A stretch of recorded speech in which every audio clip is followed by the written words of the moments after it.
네, 안녕하세요. 코딩앤플레이 전두표 과장입니다. 오늘은 프리스쿨 상반기 교사 교육으로 만나뵙게 되었는데요. 전국에서 이제 사용하실 저희 코딩앤플레이 프로그램 유치원하고 어린이집 선생님들을 대상으로 1시간 정도 진행을 하도록 하겠습니다. 먼저 오늘 이야기는요, 코딩 교육이 왜 이슈가 되는지에 대해서도 또 한번 좀 말씀을 드리고요. 그 다음에 저희 프로그램에 대한 소개와 그리고 상반기에 있는 1권, 2권, 3권의 사용법에 대해서 좀 알아보려고 합니다. 지금 보고 계신 로봇은요, 보스턴 로보틱스에서 나온 휴머노이드 로봇이에요. 이 로봇이 보시면은 높이를 측정해서 자동으로 이렇게 뛰어 올라가고 있죠. 이미 사람이 하고 있는 행동의 80% 이상 할 수 있다고 하고요. 미국의 아마존고라는 무인샵입니다. 처음에 이제 핸드폰에 등록해 놓은 카드가 있고요. 들어가서 삑 찍고 물건을 짓고 나오면 바로 자동으로 결제가 되는 시스템이죠. 이미 미국에 12개 점포가 운영 중에 있고요. 이런 점포가 나중에는 당연하게 많아질 수가 있겠습니다. 캐셔가 없는 거죠. 사람들이 그냥 들어가서 물건만 짓고 나오면 되는 겁니다. 영국 앤도버에 있는 식료품 창고입니다. 축구장 크기의 창고 안에요, 수천 대의 로봇들이 이렇게 돌아다니면서 통신을 하면서 물건을 담고 있는데요. 저희가 인터넷으로 주문을 하면 이렇게 물건을 집어서 바코드를 삑 찍고 담아서 택배로 배달이 되는 겁니다. 이미 아마존과 중국의 알리바바는 이런 시스템을 2017년도에 도입을 다 완료를 했는데요. 자, 그러면 우리나라에는 언제쯤 들어올까요? 네, 이미 답을 알고 계신 분도 계실 것 같은데요. 2019년 3월입니다. 작년 3월이죠. 예, 경기 남부 롯데 후레쉬웨이에서는요, 이미 이런 시스템을 도입을 했습니다. 그래서 우리가 온라인에서 주문을 하면 그게 사람이 담아서 올 거라고 흔히들 생각하셨겠지만 언젠가부터는 이렇게 로봇이 담아서 오고 있었던 거죠. 예전에는 10명이 하던 일을요, 지금은 3명이서만 합니다. 로봇이 담아온 걸 확인하고 출고하는 업무만 진행을 하고 있는 거죠.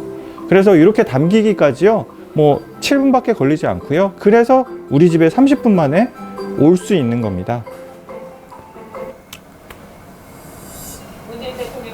2021년도 지금 MBN에서는요, 매주 일주일에 한 번씩 AI 앵커가 방송을 하고 있는데요. 김주아 아나운서 혹시 아시나요? 굉장히 유명하신 분이신데요. 지금 보이시는 이 영상은요, 김주아 아나운서가 직접 촬영한 것이 아니고요. 그냥 텍스트로 친 것을 지금 AI가 만들어낸 겁니다. 그러니까 만들어낸 영상이라는 거죠. 우리나라에서 로봇이 치킨을 튀기는 프랜차이즈가 시작된 거 알고 계셨나요? 예, 디텍치킨이라고요. 전국에 벌써 4개 점포가 오픈을 했고요. 비트커피라고 로봇이 커피를 타주는 가게도 28개 점을 넘었습니다. 로봇이 치킨을 튀기고요. 계산은 어떻게 하죠? 계산은 키오스크에서 하고요. 그래서 이 치킨 같은 경우에는 인건비가 들어가지 않습니다. 예. 홀에 사장님 한 분이 계시고요. 무한 리필 치킨이 9,900원이래요. 네. 앞으로 이런 무인샵들이 벌써 우리나라에서는 시작됐다는 겁니다. 이제 서빙하는 로봇도 이제 배달의 민족에서 이제 서비스를 시작을 했고요. 두산 인프라코어에서 중장비 로봇, 중장비 자동차들이 무인으로 작동을 하는 이 테스트를 지금 이미 보이고 있습니다. 현대자동차에서 아마 이 기술이 가장 빨리 도입이 될 것 같은데요. 군집주행이라는 기술입니다. 뭐냐면요, 트럭 10대가 가고 있는데요. 맨 앞에 트럭에만 운전자가 있는 거고요. 나머지 9대는 맨 앞에 자동차를 따라가게끔 되어 있는 겁니다. 기차처럼요. 그러면 예전에는 운전수가 10명이 필요했다면 이제는 1명만 있으면 되는 거죠. 네. 아마존에서 선보인 죽스라는 무인 택시입니다. 지금 보시면은 이 택시 안에 운전수가 없어요. 핸들도 없습니다.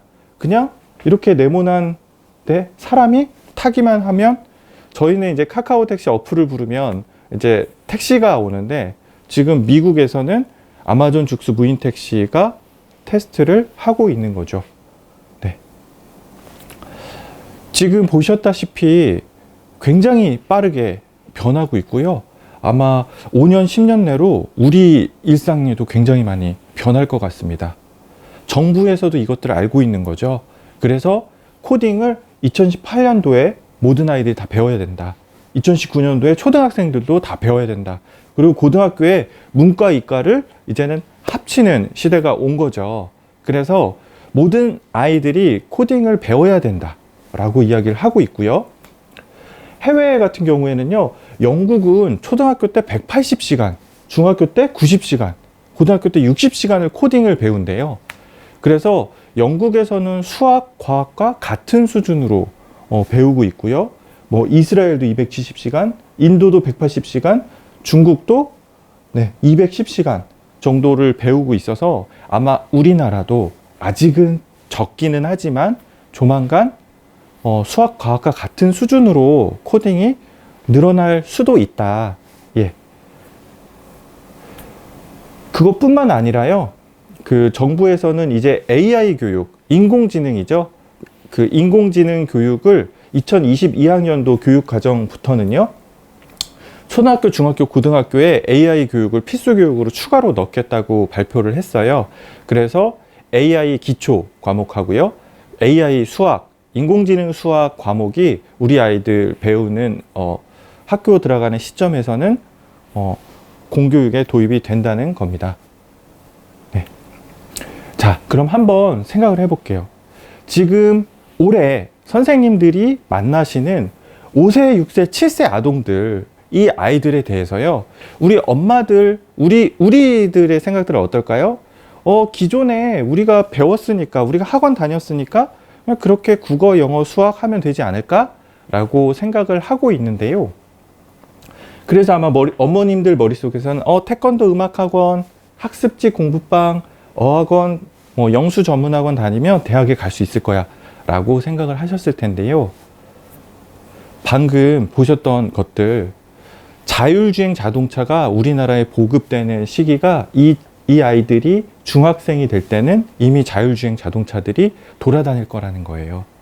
예. 그러면요, 이 아이들이 대학을 나와서 취업을 하는 2042년도에는요, 27살이 되는 이 시기에는요, 이미 자율주행 자동차가 돌아다니기 시작한 지 15년이 지난 후입니다. 네. 그러면 우리 아이들이 알고 있는 많은 직업들이 사라질 거예요. 마트에 가서 물건을 사는데 왜 앞에서 사람이 계산을 해줘요? 라고 얘기를 할 거고요. 운전을 왜 사람이 해요? 네. 택시기사가 뭐예요? 네. 버스기사가 뭐예요? 그런 시대가 올 거라는 겁니다. 자, 그런데 이 아이들이요, 2042년도가 중요한 게 아니라 2042년도부터 40년 동안 이 아이들이 먹고 살아야 되잖아요. 일을 하고 먹고 살아야 되잖아요. 이 아이들이 무슨 직업을 가질 수 있을까요? 네. 그래서 정부가 이렇게 지금 코딩하고 AI를 모든 사람들이 다 배워야 된다. 앞으로 기존에 우리가 알고 있던 일자리들은 다 사라진다. 이렇게 이야기를 하는 겁니다. 네. 그래서 우리 아이들을 어떻게 준비를 해줄 수 있을까? 그래서 여러분들이 오늘 그 프리스쿨 저희 창의사고력 이 코딩 수업을 이제 코딩 앤 플레이 수업을 하시는 건데요. 네. 그 교육부에서는 이렇게 이야기를 합니다. 아이들이요, 일상생활의 문제들을 컴퓨터를 가지고 쉽게 효율적으로 해결할 수 있는 이 연습을 지금부터 해야 된다. 그래서 저희가 길 어디 모르는데 새로운 데 갈 때 어떻게 하죠? 인터넷으로 검색을 하죠. 네. 계좌이체 어떻게 하죠? 핸드폰으로 그냥 처리하죠. 이런 것처럼 이번에 코로나 확진자가 나왔어요. 그래서 정부가 어떻게 해요? 그 사람의 핸드폰 위치 추적을 해서 그 사람이 어디 왔다 갔는지 그거를 파악해서 굉장히 효과적으로 대응을 하고 있잖아요. 예, 이렇게 컴퓨팅의 기본 개념과 원리들을 활용해서 문제를 쉽게 해결하는 그런 능력이 앞으로는 정말 중요한 능력이 될 거라는 거죠. 그래서 우리 아이들에게 가르치는 수업이 이런 식으로 기획이 돼 있습니다. 항상 아이들에게 상황을 던져주고요. 그 상황을 너라면 어떻게 해결할래? 라고 묻고요. 그 해결하는 과정을 알버트 로봇을 가지고 알버트 로봇에게 내가 명령을 입력해서 해결하는 방법을 할 수 있게끔 저희 수업이 구성이 되어 있는 겁니다. 예. 요 내용 기억하시면서 보시면은 아마 우리 컨텐츠, 이런 내용이라서 이렇게 돼 있는 거구나 라고 느끼실 수 있으실 것 같아요. 연간 교육안, 이제 5세, 6세, 7세 아동들이 하는 연간 교육 계획 안에도요, 이 컴퓨팅 사고력 내용들, 뭐 자료 수집, 순차 나열, 반복문, 자료 분석, 이런 것들 등등이 여기에 이제 담겨져 있고요. 그래서 코딩 교육을 하면 아이들이 문제 해결 능력이 좋아진다고 합니다. 저희 교재는 월 교재로요, 3월부터 이제 2월까지 총 12권씩 이렇게 레벨 1, 레벨 2, 레벨 3 이렇게 총 36권이 있고요. 네, 그 시즌에 맞게끔 이렇게 구성이 되어 있고요. 각 교재에는요, 이렇게 별지, 뜯어서 사용할 수 있는 별지와 그 다음에 붙일 수 있는 스티커, 그리고 그 스택 카드, 명령어 카드가 이제 들어 있습니다. 그리고 아이들이 요 1년 수업이 끝나고 나면은 컬렉션 보드와 이 수료증, 그래서 아이들이 1년 잘 마친 거에 대한 수료증도 이제 나가고 있습니다. 그 수업이 그럼 어렵지 않을까라고 생각하시는데요. 저희가 교사용 지도서하고 영상들을 카페에다가 다 올려놨어요. 그래서 필요하신 것들은 다운받아서 사용 가능하시고요. 실제로 어떻게 되는지 영상들이 다 나오기 때문에 이것만 보시면 수업 진행이 가능하십니다. 그리고 모둠 활동 자료가 총 36종류가 있는데요. 이것들은 그 부모 참여 행사라든지 가끔씩 아이들하고 놀 때 이런 식으로 이벤트성으로 활용할 수 있는 컨텐츠입니다. 먼저 오늘 수업의 제일 중요한 부분 알려드릴 텐데요. 저희 카페 주소입니다. cafe.naver.com.cmptutor. 제가 이제 나눠드릴 소책자에도 요 내용들이 담겨 있을 텐데요. 여기에 접속을 하셔가지고 회원 가입하시고 등업 게시판에 소속과 성명 직위를 작성해 주시면요, 저희 본사에서 승인을 해드립니다. 그러면 이제 영상 같은 것들을 요 스마트폰에서 이제 확인하시고 수업 들어가시면은 편리하게 수업이 가능하시고요. 그리고 스마트폰 브라우저에서 홈 화면에 미리 바로 가기를 만들어 놓으시면은 헤매지도 않고 이렇게 바로 가실 수 있게끔 할 수가 있습니다.